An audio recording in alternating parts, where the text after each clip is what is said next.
تو بعض اوقات ازواج کے ساتھ دشمنی اس حد تک پہنچ جاتی ہے کہ معاملہ طلاق تک پہنچ جاتا ہے. وہاں پر کیا سکھایا گیا تھا کہ بیوی کے ساتھ رہن سہن میں کشادہ دلی اختیار کرو، عفو درگزر کرو، معاف کر دو، بخش دو. لیکن ہمارا دین جہاں ایک طرف معاف کرنے اور درگزر کرنے کا حکم دیتا ہے، وہاں دوسری طرف مسائل کا حل بھی نکالتا ہے کہ اگر معاف کرنے سے بھی کام نہ چلتا ہو اور میاں بیوی کے درمیان اختلاف اس حد تک بڑھ جائے کہ آپس میں اکٹھا رہنے کی کوئی صورت باقی نہ رہے، تو اللہ سبحانہ وتعالیٰ نے طلاق کی بھی اجازت دی ہے.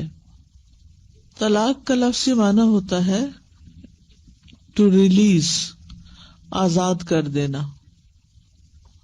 عبداللہ بن مسعود کہتے ہیں کہ سورت کے مضمون کی اندرونی شہادت بھی یہ ظاہر کرتی ہے کہ اس کا نزول لازماً سورت بقرہ کی ان آیات کے بعد ہوا ہے جن میں طلاق کے احکام پہلی مرتبہ دیے گئے تھے. یعنی یہ سورت البقرہ کے احکامات کے بعد نازل ہوئے. روایات سے یہ پتہ چلتا ہے کہ جب لوگ سورت بقرہ کے احکام کو سمجھنے میں غلطیاں کرنے لگے اور عملاً بھی ان سے غلطیوں کا صدور ہونے لگا، تو اللہ تعالیٰ نے ان کی اصلاح کے لیے یہ ہدایات نازل کی. تو اسلام میں نکاح کی اصل نباہ ہے، آپس میں نبھانا، لیکن استثنائی طور پر طلاق کی بھی اجازت ہے کہ اگر آپس کے تعلق یا رشتے میں نقصان زیادہ ہو اور فائدہ کم، اور اس نقصان کا ازالہ طلاق کے بغیر نہ ہو، تو پھر طلاق دینا جائز ہے. لیکن اس کا طریقہ کار مقرر کیا گیا ہے. جیسے شادی کا ایک طریقہ ہے، اس کی تاریخ مقرر کی جاتی ہے، اس کے لیے گواہ ہوتے ہیں، ولی کا ہونا ہوتا ہے، پھر مہر دیا جاتا ہے. اسی طرح طلاق کا بھی ایک طریقہ کار ہے اور کچھ حدود ہیں. تو ان حدود کو اس سورت کے اندر بیان کر دیا گیا ہے. اللہ سبحانہ وتعالی اپنے نبی صلی اللہ علیہ وسلم سے خطاب کر کے اور اہل ایمان سے مخاطب ہو کر فرماتے ہیں کہ اے نبی، جب تم عورتوں کو طلاق دینا چاہو، یعنی طلاق دینے کا ارادہ کر لو، تو پس، یعنی ان کو طلاق دینے کی وجہ تلاش کرو. اور جب طلاق کا سبب مل جائے، یعنی واقعی سالڈ گراؤنڈز پر طلاق دینا چاہو، تو پھر جلدی نہ کرو، بلکہ ایک مقرر طریقے کے مطابق طلاق دو. اور وہ کیا ہے؟ طلقوہن لعدتہن، انہیں ان کی عدت کے آغاز کے وقت میں طلاق دو، یعنی ان کو ان کی عدت کے لیے طلاق دو. اور اس کا طریقہ کار واضح کر دیا گیا کہ شوہر اپنی بیوی کو پاکیزگی کی حالت میں، طہر کی حالت میں اس سے جماع کیے بغیر اس کو طلاق دے، جہاں سے وہ عدت شمار کر سکے. وَأَحْصُوا الْعِدَّةَ، اور عدت کو گنو، یعنی حیض کے ذریعے سے شمار کرو.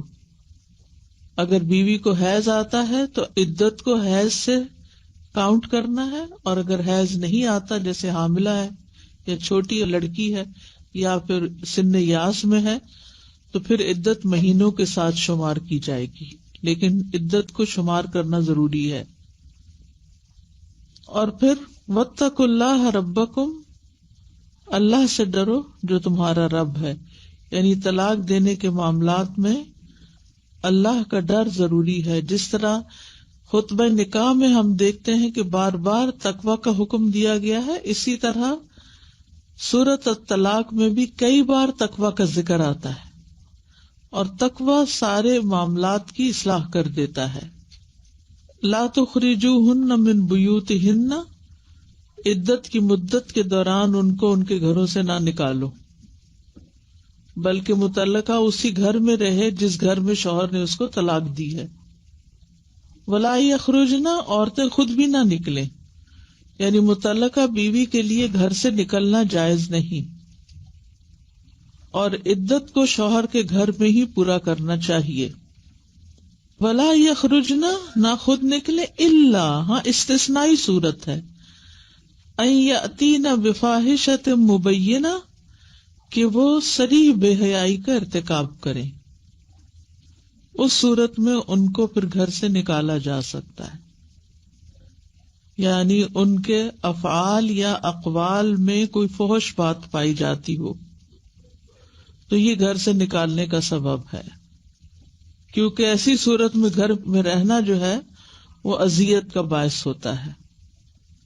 تلک حدود اللہ، یہ اللہ کی حدود ہیں جنہیں اللہ نے اپنے بندوں کے لیے مقرر کیا ہے، ان حدود کا التزام کرنا چاہیے۔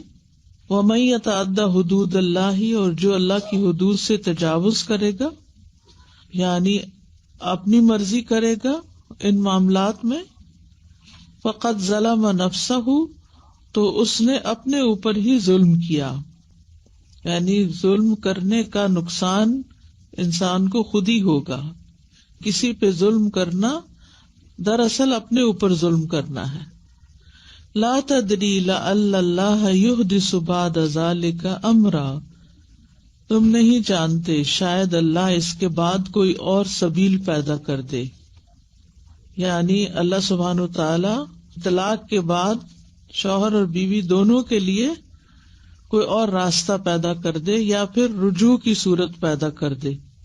فَإِذَا بَلَغْنَ أَجَلَهُنَّ، پھر جب وہ اپنی عدت کو پہنچ جائیں، فَأَمْسِكُوهُنَّ بِمَعْرُوفٍ، تو ان کو معروف طریقے سے روکو، یعنی تکلیف دینے کے لیے، نقصان پہنچانے کے لیے نہیں، بلکہ اچھے طریقے سے بسانے کے لیے۔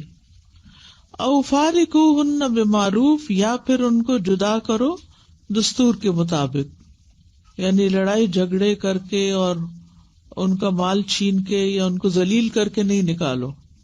وَأَشْهِدُوا، اور گواہ بنا لو، یعنی طلاق اور رجوع پر، کس کو؟ ذوی عدل منکم، اپنے مسلمانوں میں سے 2 عادل مردوں کو، اور یہ مستحب ہے، لازم نہیں۔ وَأَقِیمُوا، اور اے گواہو ٹھیک ٹھیک ادا کرو، الشہادۃ، گواہی کو، للہ، اللہ کے لیے، یعنی کسی کمی بیشی کے بغیر گواہی اسی طرح ادا کرو جس طرح وہ حقیقت میں ہے۔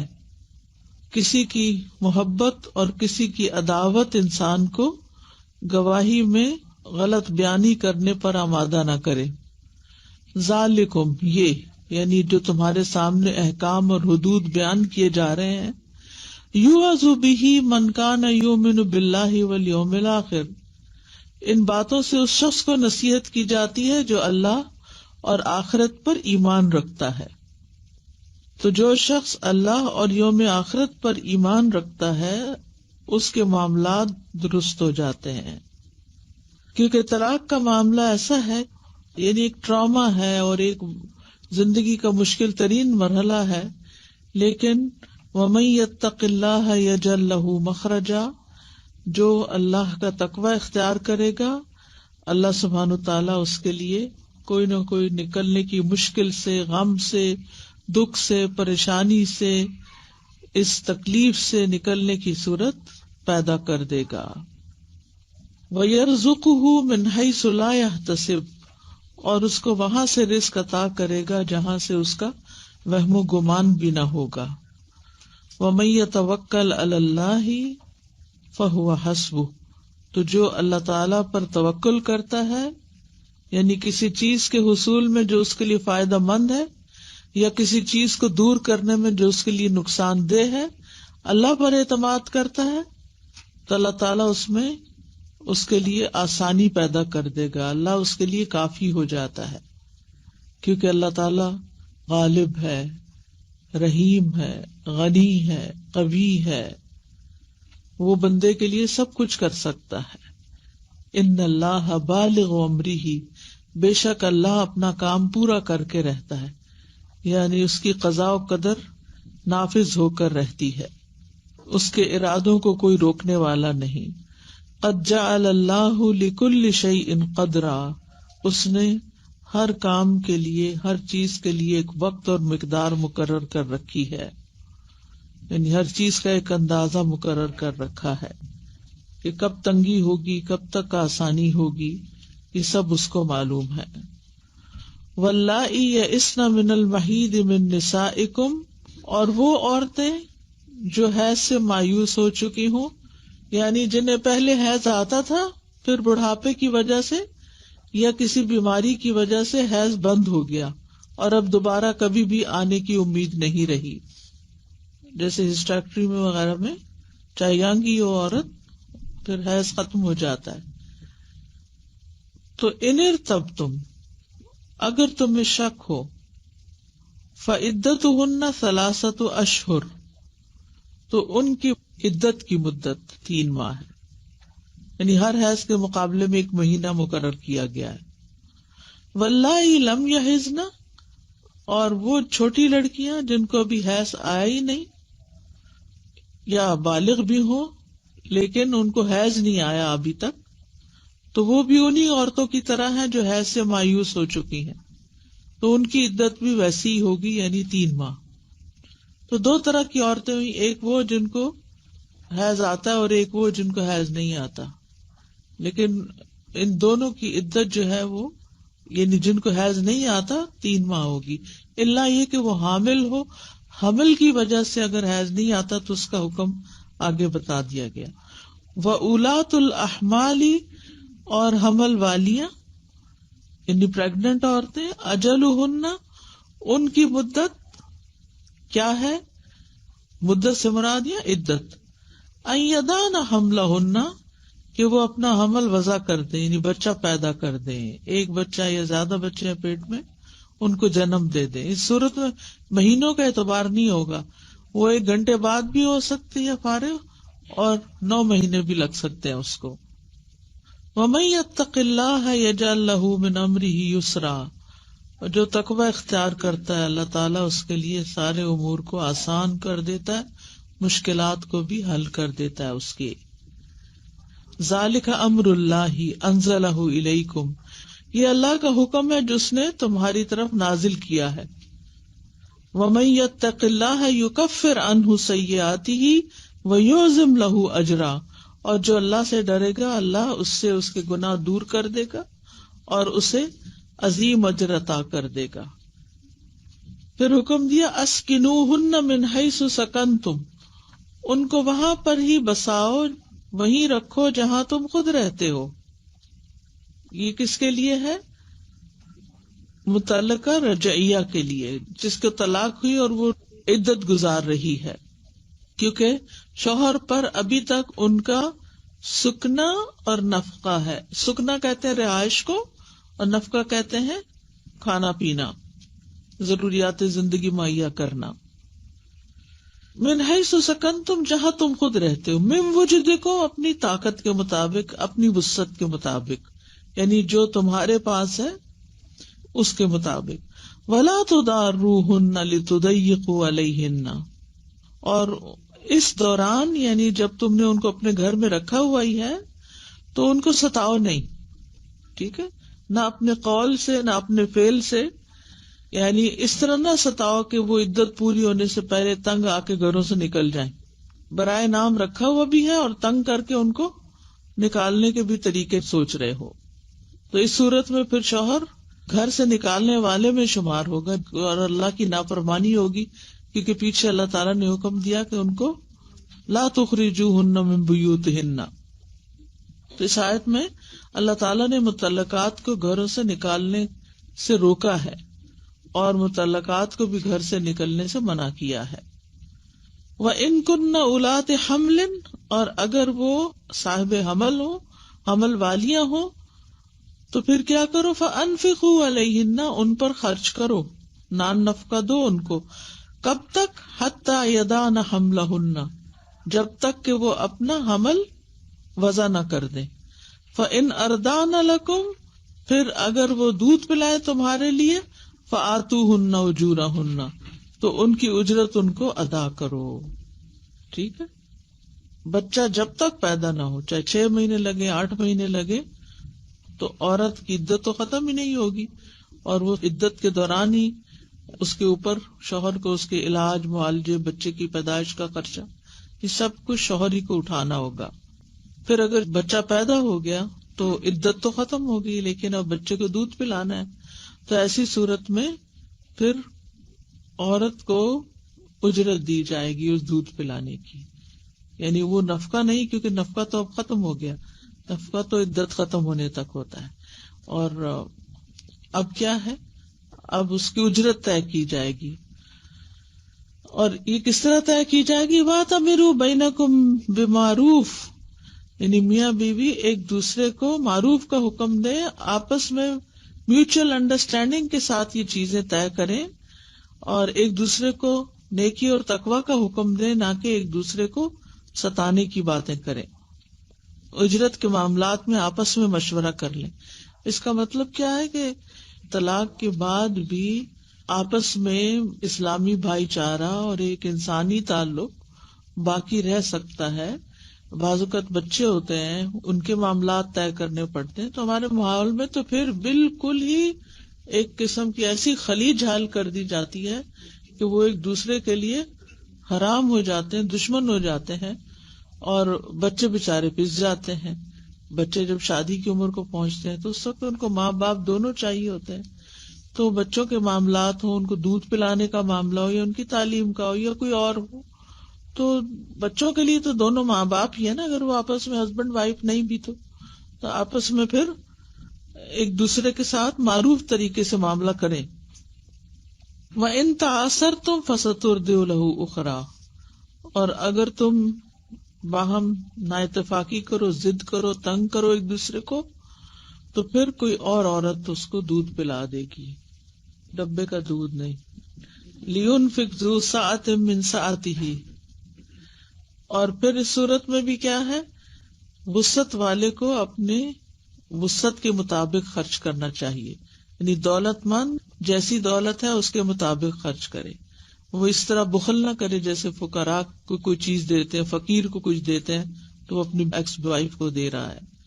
ومن قدر علیہ رزقہ، جس کا رزق نپا تلا ہے، تنگ دستی کا شکار ہے، فلینفق مما آتاہ اللہ، تو وہ اسی میں سے خرچ کرے جو اللہ نے اس کو دیا ہے، اس سے زیادہ کی اس کو تکلیف نہیں دی جائے گی. لا یکلف اللہ نفسا الا ما آتاہا، اللہ کسی پر اتنی ذمہ داری ڈالتا ہے جتنا اس نے اس کو دیا ہے. سیجعل اللہ بعد عسر یسرا، اور یہ تنگ دست لوگوں کے لیے بشارت ہے کہ عنقریب اللہ تعالیٰ ان کی سختی اور تنگی کو دور کر کے ان کے لیے آسانی پیدا کر دے گا. عسر کے بعد یسر بھی آئے گا، جیسے قرآن مجید میں آتا فَإِنَّ مَعَ الْعُسْرِ يُسْرًا إِنَّ مَعَ الْعُسْرِ يُسْرًا. وَكَأَيٍّ مِّن قَرْيَةٍ أَتَتْ عَنْ أَمْرِ رَبِّهَا وَرُسُلِهِ، اور کتنی ہی بستیاں ہیں کہ انہوں نے اپنے رب اور رسولوں کے حکم سے سرکشی کی. تو پھر کیا ہوا، ہم نے ان کا سخت حساب لیا. یعنی جن لوگوں نے اللہ اور اس کے رسول کی بات نہیں مانی، اللہ نے پھر ان کے ساتھ بڑی سختی کا معاملہ کیا دنیا میں ہی. تو طلاق کے احکامات بتانے کے بعد کیا سمجھایا جا رہا ہے کہ ان احکامات کو مذاق نہ سمجھو. اگر تم نے اللہ کی نافرمانی کی اس معاملے میں تو دنیا میں بھی زندگی تنگ ہوگی. پچھلی قوموں کے حالات سے سبق سیکھو. فحاسبناہا حسابا شدیدا، ہم نے اس سے سخت حساب لیا. وعذبناہا عذابا نکرا، اور اس کو ہم نے ہولناک عذاب دیا. فذاقت وبال امرہا، تو ان بستیوں نے اپنے کام کا وبال چکھا، مزہ چکھا، یعنی عذاب چکھا. وکان عاقبۃ امرہا خسرا، اور وہاں ان کے کام کا جو انجام ہوا وہ خسارہ ہی خسارہ تھا، نرا خسارہ تھا. اعد اللہ لہم عذابا شدیدا، اللہ نے ان کے لیے شدید عذاب تیار کر رکھا ہے. فاتقوا اللہ یا اولی الالباب، اور یہ کون سا عذاب ہے؟ آخرت کا عذاب ہے. تو اللہ سے ڈرو اے عقل والو. یعنی اللہ کی آیات، اس کی عبرتوں اور اس کی جو نصیحتیں ہیں ان کو سامنے رکھ کے معاملہ کرو اور دیکھو کہ پچھلی قوموں کے ساتھ اللہ نے کیا معاملہ کیا. الذین آمنوا قد انزل اللہ الیکم ذکرا، وہ لوگ جو ایمان لائے وہ عقل مند ہیں، اللہ نے تمہاری طرف ذکر نازل کیا ہے، یعنی قرآن نازل کیا ہے. رسولاً، ایک رسول بھیجا ہے، یتلو علیکم آیات اللہ مبینات، جو تم پر پڑھتا ہے اللہ تعالیٰ کی آیات کو جو بالکل واضح ہے. کیوں؟ لیخرج الذین آمنوا وعملوا الصالحات من الظلمات الی النور. آیات پڑھنے، تلاوت کرنے، قرآن کو سمجھانے کا مقصد اصل کیا؟ تاکہ لوگ اندھیروں سے نکل کر روشنی کی طرف آئیں، ان کے مسائل حل ہوں. وَمَن يُؤْمِن بِاللَّهِ وَيَعْمَلْ صَالِحًا يُدْخِلْهُ جَنَّاتٍ تَجْرِي مِن تَحْتِهَا الْأَنْهَارُ، اور جو اللہ پر ایمان لائے اور نیک عمل کرے تو پھر اللہ تعالیٰ اس کو ایسی جنتوں میں داخل کرے گا جس کے نیچے نہریں بہہ رہی ہیں. ان میں ایسی ایسی نعمتیں ہیں جن کا انسان سوچ بھی نہیں سکتا. خالدین فیہا ابدا قد احسن اللہ لہ رزقا، وہ اس میں ہمیشہ ہمیشہ رہیں گے، اللہ نے ان کے لیے اچھا رزق تیار کر رکھا ہے. اور جو اس کے برعکس کام کرے ان کے لیے پھر جہنم کی سزا ہے. اللہ الذی خلق سبع سماوات، پھر اللہ سبحانہ وتعالیٰ خبر دے رہے ہیں کہ کون ہے اللہ، وہ جس نے ساتوں آسمان پیدا کیے ہیں. وہ کوئی معمولی ہستی نہیں ہے کہ تم اس کے ساتھ جو چاہو کرو. ومن الارض مثلہن، اور زمین سے بھی انہی کی مانند، یعنی تعداد میں یا خلق میں انسان جانتا یا نہیں جانتا ان کے بارے میں وہ الگ بات ہے، لیکن اللہ کی تخلیق کی وسعت اور قدرت کا ذکر کیا جا رہا ہے. یتنزل الامر بینہن، ان کے درمیان احکامات نازل ہوتے رہتے ہیں، یعنی اللہ تعالیٰ آسمانوں اور ان کے رہنے والوں، زمینوں اور ان پر بسنے والوں، ان سب کو نہ صرف یہ کہ اس نے پیدا کیا بلکہ جو ان کے درمیان ہے، یعنی آسمان اور زمین کے درمیان ہے، ان پر بھی اللہ نے اپنا حکم نازل فرمایا ہے اور ان کو پیغامات دیے ہیں، اور ان کے کونی احکامات بھی ہیں اور قدری احکامات بھی ہیں. اور یہ کس لیے؟ لِتَعْلَمُوا، تاکہ تم جان لو، ان اللہ علی کل شیء قدیر، کہ اللہ ہر چیز پر قدرت رکھتا ہے، وَأَنَّ اللَّهَ قَدْ أَحَاطَ بِكُلِّ شَيْءٍ عِلْمًا، اور یہ کہ اللہ تعالیٰ نے ہر چیز کو علم کے ساتھ گھیر رکھا ہے، یعنی کوئی بھی چیز اللہ کے علم سے باہر نہیں. کے لیے ہے یا اشہد؟ کیونکہ اشہد تو حکم ہے، شہادت کے لیے بھی، شہادت بھی کیونکہ قرآن کی تفسیر جو ہے اور نبی صلی اللہ علیہ وسلم کی سنت سے ہوتی ہے، تو اس سے ہمیں یہ بات پتہ چلتی ہے کہ یہ واجب نہیں. یعنی گواہ بنانا اچھا ہے اس موقع پر، لیکن اگر گواہ نہیں بھی ہے تو اس کا یہ مطلب نہیں کہ رجوع نہیں ہو سکتا یا طلاق نہیں ہو سکتی. دونوں چیزیں ہو جائیں گی، گواہوں کے بغیر بھی ہو جائیں گی. لیکن جب گواہ ہوتے ہیں تو پھر کسی قسم کی کوئی غلط فہمی نہیں رہتی، کوئی کنفیوژن باقی نہیں رہتی. السلام علیکم استاذہ، یہ جو پریگننٹ عورت ہوتی ہے ان کو اگر میاں نے طلاق دی تو آپ نے کہا کہ عدت میں وہاں رہنا ہے، تو وہ جتنے ٹائم عدت کا ہوتا ہے اس میں ایک دوسرے سے مطلب تفصیل ابھی آگے آئے گی انشاءاللہ تعالی. آپس میں ان کا کوئی ایسا ریلیشن نہیں ہو سکتا جو میاں بیوی کا ہوتا ہے کسی بھی قسم کا، حتیٰ کہ ایک دوسرے کو ٹچ بھی نہیں کریں گے، صرف وہ وہاں رہے گی اور وہ بھی وہاں رہے گا. اگر اس نے اس طرح یعنی دوبارہ اس سے عورت سے تعلق قائم کرنا چاہا تو وہ رجوع ہو جائے گا. کہ اگر معاف کرنے سے بھی کام نہ چلتا ہو اور میاں بیوی کے درمیان اختلاف اس حد تک بڑھ جائے کہ آپس میں اکٹھا رہنے کی کوئی صورت باقی نہ رہے، تو اللہ سبحانہ وتعالیٰ نے طلاق کی بھی اجازت دی ہے. طلاق کا لفظی معنی ہوتا ہے ٹو ریلیز، آزاد کر دینا. عبداللہ بن مسعود کہتے ہیں کہ سورت کے مضمون کی اندرونی شہادت بھی یہ ظاہر کرتی ہے کہ اس کا نزول لازماً سورت بقرہ کی ان آیات کے بعد ہوا ہے جن میں طلاق کے احکام پہلی مرتبہ دیے گئے تھے، یعنی یہ سورۃ البقرہ کے احکامات کے بعد نازل ہوئے۔ روایات سے یہ پتہ چلتا ہے کہ جب لوگ سورۃ بقرہ کے احکام کو سمجھنے میں غلطیاں کرنے لگے اور عملاً بھی ان سے غلطیوں کا صدور ہونے لگا تو اللہ تعالیٰ نے ان کی اصلاح کے لیے یہ ہدایات نازل کی۔ تو اسلام میں نکاح کی اصل نباہ ہے، آپس میں نبھانا، لیکن استثنائی طور پر طلاق کی بھی اجازت ہے کہ اگر آپس کے تعلق یا رشتے میں نقصان زیادہ ہو اور فائدہ کم، اور اس نقصان کا ازالہ طلاق کے بغیر نہ ہو تو پھر طلاق دینا جائز ہے، لیکن اس کا طریقہ کار مقرر کیا گیا ہے۔ جیسے شادی کا ایک طریقہ ہے، اس کی تاریخ مقرر کی جاتی ہے، اس کے لیے گواہ ہوتے ہیں، ولی کا ہونا ہوتا ہے، پھر مہر دیا جاتا ہے، اسی طرح طلاق کا بھی ایک طریقہ کار ہے اور کچھ حدود ہیں، تو ان حدود کو اس صورت کے اندر بیان کر دیا گیا ہے۔ اللہ سبحانہ و تعالی اپنے نبی صلی اللہ علیہ وسلم سے خطاب کر کے اور اہل ایمان سے مخاطب ہو کر فرماتے ہیں کہ اے نبی، جب تم عورتوں کو طلاق دینا چاہو، یعنی طلاق دینے کا ارادہ کر لو،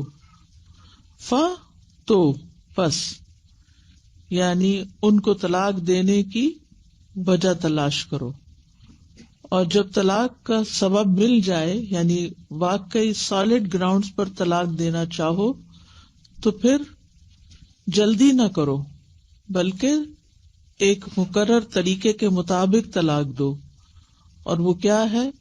طلقوہن لعدتہن، انہیں ان کی عدت کے آغاز کے وقت میں طلاق دو، یعنی ان کو ان کی عدت کے لیے طلاق دو۔ اور اس کا طریقہ کار واضح کر دیا گیا کہ شوہر اپنی بیوی کو پاکیزگی کی حالت میں، طہر کی حالت میں، اس سے جماع کیے بغیر اس کو طلاق دے، جہاں سے وہ عدت شمار کر سکے۔ وَأَحْصُوا الْعِدَّةَ، اور عدت کو گنو، یعنی حیض کے ذریعے سے شمار کرو۔ اگر بیوی کو حیض آتا ہے تو عدت کو حیض سے کاؤنٹ کرنا ہے، اور اگر حیض نہیں آتا، جیسے حاملہ ہے یا چھوٹی لڑکی ہے یا پھر سن یاس میں ہے، تو پھر عدت مہینوں کے ساتھ شمار کی جائے گی، لیکن عدت کو شمار کرنا ضروری ہے۔ اور پھر وَاتَّقُوا اللَّهَ رَبَّكُمْ، اللہ سے ڈرو جو تمہارا رب ہے، یعنی طلاق دینے کے معاملات میں اللہ کا ڈر ضروری ہے۔ جس طرح خطبہ نکاح میں ہم دیکھتے ہیں کہ بار بار تقوی کا حکم دیا گیا ہے، اسی طرح سورۃ الطلاق میں بھی کئی بار تقوی کا ذکر آتا ہے، اور تقوی سارے معاملات کی اصلاح کر دیتا ہے۔ لا تخرجوہن من بیوتہن، عدت کی مدت کے دوران ان کو ان کے گھروں سے نہ نکالو، بلکہ متعلقہ اسی گھر میں رہے جس گھر میں شوہر نے اس کو طلاق دی ہے۔ ولا یخرجن، عورتیں خود بھی نہ نکلیں، یعنی متعلقہ بیوی کے لیے گھر سے نکلنا جائز نہیں، اور عدت کو شوہر کے گھر میں ہی پورا کرنا چاہیے۔ ولا یخرجن، نہ خود نکلے، الا، ہاں استثنائی صورت ہے، ان یاتین بفاحشۃ مبینہ، کہ وہ صریح بے حیائی کا ارتکاب کریں، اس صورت میں ان کو پھر گھر سے نکالا جا سکتا ہے، یعنی ان کے افعال یا اقوال میں کوئی فحش بات پائی جاتی ہو تو یہ گھر سے نکالنے کا سبب ہے، کیونکہ ایسی صورت میں گھر میں رہنا جو ہے وہ اذیت کا باعث ہوتا ہے۔ تلک حدود اللہ، یہ اللہ کی حدود ہیں جنہیں اللہ نے اپنے بندوں کے لیے مقرر کیا ہے، ان حدود کا التزام کرنا چاہیے۔ وَمَن يَتَعَدَّ حُدُودَ اللَّهِ، اور جو اللہ کی حدود سے تجاوز کرے گا، یعنی اپنی مرضی کرے گا ان معاملات میں، فَقَدْ ظَلَمَ نَفْسَهُ، تو اس نے اپنے اوپر ہی ظلم کیا، یعنی ظلم کرنے کا نقصان انسان کو خود ہی ہوگا۔ کسی پہ ظلم کرنا دراصل اپنے اوپر ظلم کرنا ہے۔ لا تدری لعل اللہ یحدث بعد ذلک امرا، تم نہیں جانتے شاید اللہ اس کے بعد کوئی اور سبیل پیدا کر دے. یعنی اللہ سبحانہ وتعالی طلاق کے بعد شوہر اور بیوی دونوں کے لیے کوئی اور راستہ پیدا کر دے یا پھر رجوع کی صورت پیدا کر دے.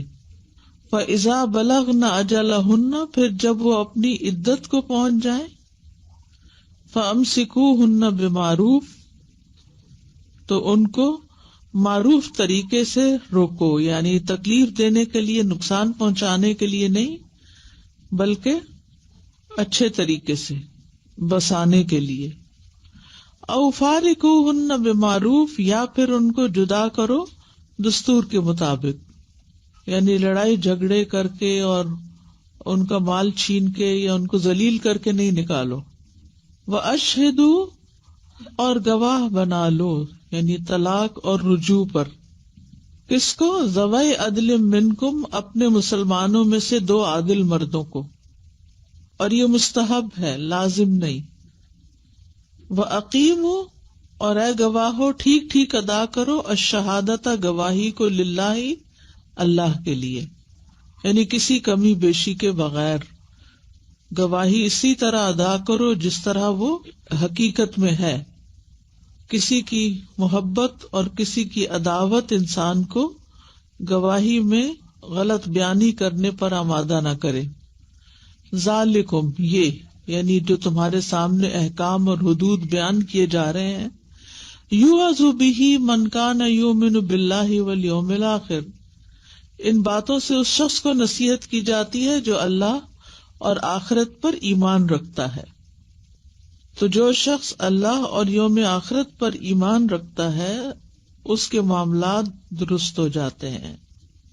کیونکہ طلاق کا معاملہ ایسا ہے، یعنی ایک ٹراما ہے اور ایک زندگی کا مشکل ترین مرحلہ ہے، لیکن وَمَن يَتَّقِ اللَّهَ يَجْعَل لَّهُ مَخْرَجًا، جو اللہ کا تقوی اختیار کرے گا، اللہ سبحانہ وتعالیٰ اس کے لیے کوئی نہ کوئی نکلنے کی، مشکل سے، غم سے، دکھ سے، پریشانی سے، اس تکلیف سے نکلنے کی صورت پیدا کر دے گا. وَيَرْزُقُهُ مِنْ حَيْثُ لَا يَحْتَسِبُ، اور اس کو وہاں سے رزق عطا کرے گا جہاں سے اس کا وہم و گمان بھی نہ ہوگا.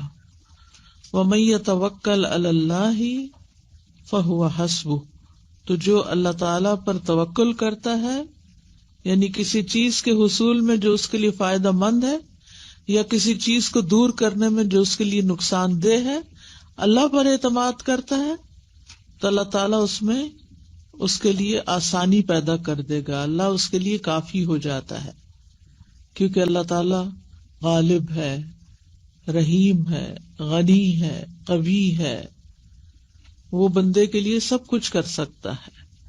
ان اللہ بالغ امرہ، بے شک اللہ اپنا کام پورا کر کے رہتا ہے، یعنی اس کی قضاء و قدر نافذ ہو کر رہتی ہے، اس کے ارادوں کو کوئی روکنے والا نہیں. قد جعل اللہ لکل شیء قدرا، اس نے ہر کام کے لیے، ہر چیز کے لیے ایک وقت اور مقدار مقرر کر رکھی ہے، یعنی ہر چیز کا ایک اندازہ مقرر کر رکھا ہے کہ کب تنگی ہوگی، کب تک آسانی ہوگی، یہ سب اس کو معلوم ہے.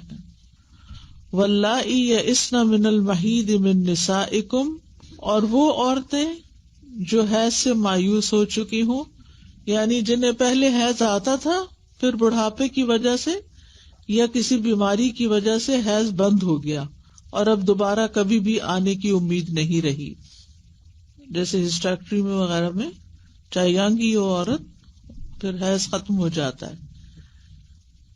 تو ان ارتبتم، اگر تمہیں شک ہو، فعدتہن 3 اشہر، تو ان کی عدت کی مدت 3 ماہ ہے، یعنی ہر حیض کے مقابلے میں 1 مہینہ مقرر کیا گیا ہے. واللائی لم یحضن، اور وہ چھوٹی لڑکیاں جن کو ابھی حیض آیا ہی نہیں یا بالغ بھی ہوں لیکن ان کو حیض نہیں آیا ابھی تک، تو وہ بھی انہی عورتوں کی طرح ہیں جو حیض سے مایوس ہو چکی ہیں، تو ان کی عدت بھی ویسی ہی ہوگی، یعنی 3 ماہ.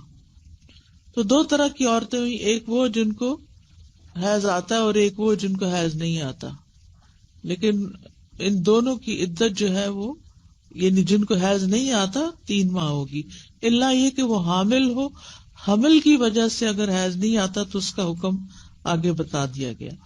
وَأُولَاتُ الْأَحْمَالِ، اور حمل والیاں یعنی پریگننٹ عورتیں، اجلہن، ان کی مدت کیا ہے؟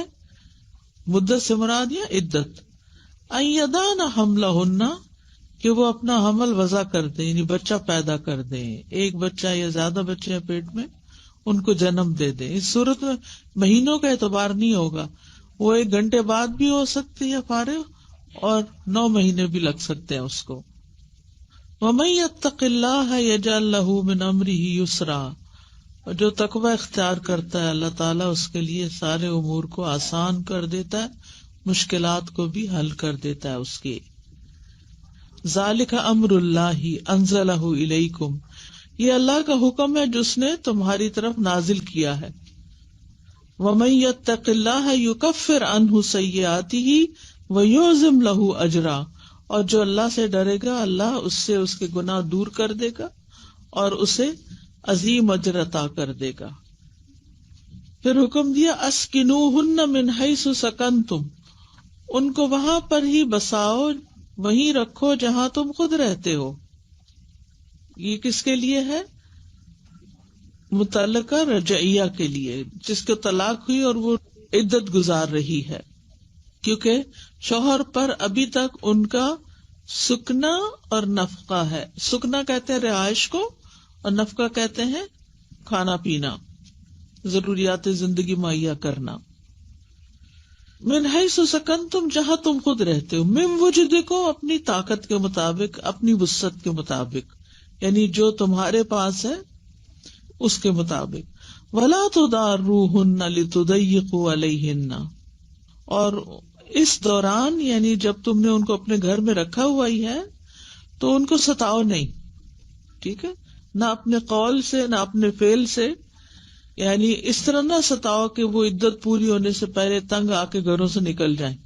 برائے نام رکھا ہوا بھی ہے اور تنگ کر کے ان کو نکالنے کے بھی طریقے سوچ رہے ہو، تو اس صورت میں پھر شوہر گھر سے نکالنے والے میں شمار ہوگا اور اللہ کی نافرمانی ہوگی، کیونکہ پیچھے اللہ تعالیٰ نے حکم دیا کہ ان کو لا تخرجوہن من بیوتہن. تو اس آیت میں اللہ تعالیٰ نے مطلقات کو گھروں سے نکالنے سے روکا ہے اور مطلقات کو بھی گھر سے نکلنے سے منع کیا ہے. وَإِن كُنَّ أُولَاتِ حَمْلٍ، اور اگر وہ صاحب حمل ہو، حمل والیاں ہو، تو پھر کیا کرو؟ فَأَنفِقُوا عَلَيْهِنَّ، ان پر خرچ کرو، نان نفقہ دو ان کو. کب تک؟ حَتَّى يَضَعْنَ حَمْلَهُنَّ، جب تک کہ وہ اپنا حمل وضع نہ کر دیں. فَإِنْ أَرْضَعْنَ لَكُمْ، پھر اگر وہ دودھ پلائے تمہارے لیے، فَآتُوهُنَّ أُجُورَهُنَّ، تو ان کی اجرت ان کو ادا کرو. ٹھیک ہے، بچہ جب تک پیدا نہ ہو، چاہے 6 مہینے لگے 8 مہینے لگے، تو عورت کی عدت تو ختم ہی نہیں ہوگی، اور وہ عدت کے دوران ہی اس کے اوپر شوہر کو اس کے علاج، معالجے، بچے کی پیدائش کا خرچہ، یہ سب کچھ شوہر ہی کو اٹھانا ہوگا.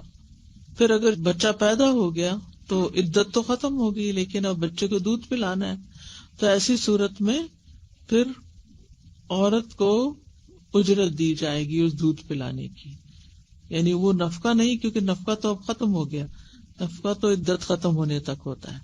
اور اب کیا ہے، اب اس کی اجرت طے کی جائے گی.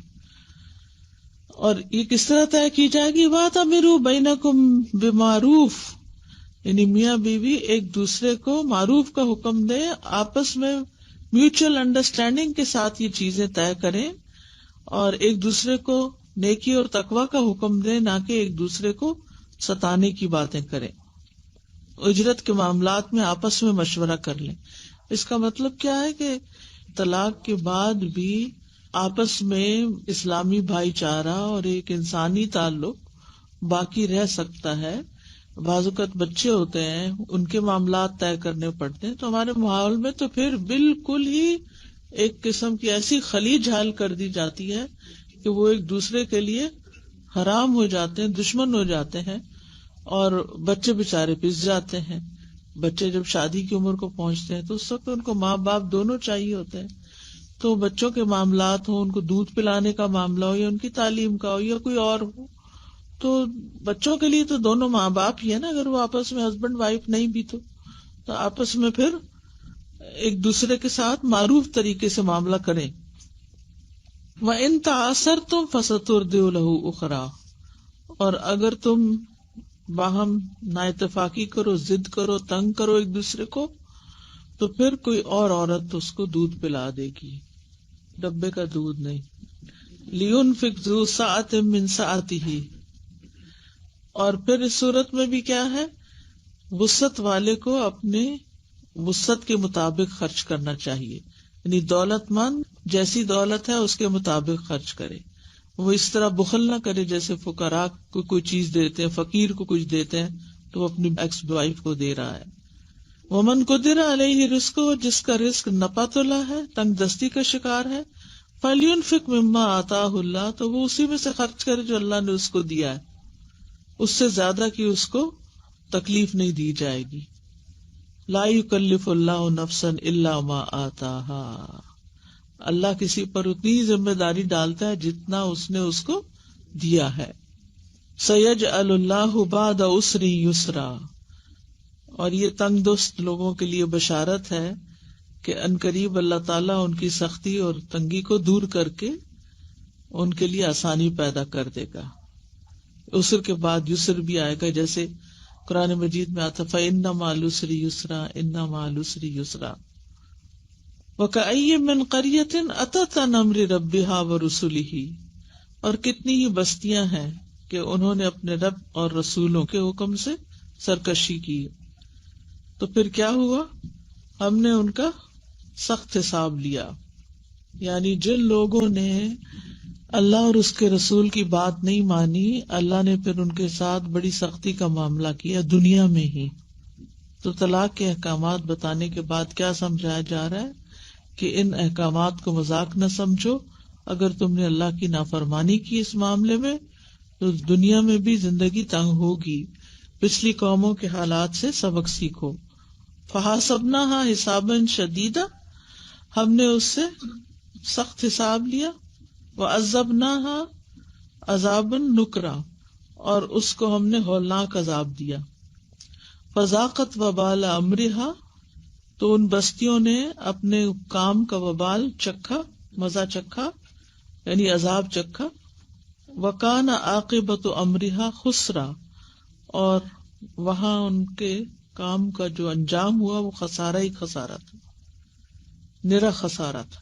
اعد اللہ لہم عذابا شدیدا، اللہ نے ان کے لیے شدید عذاب تیار کر رکھا ہے.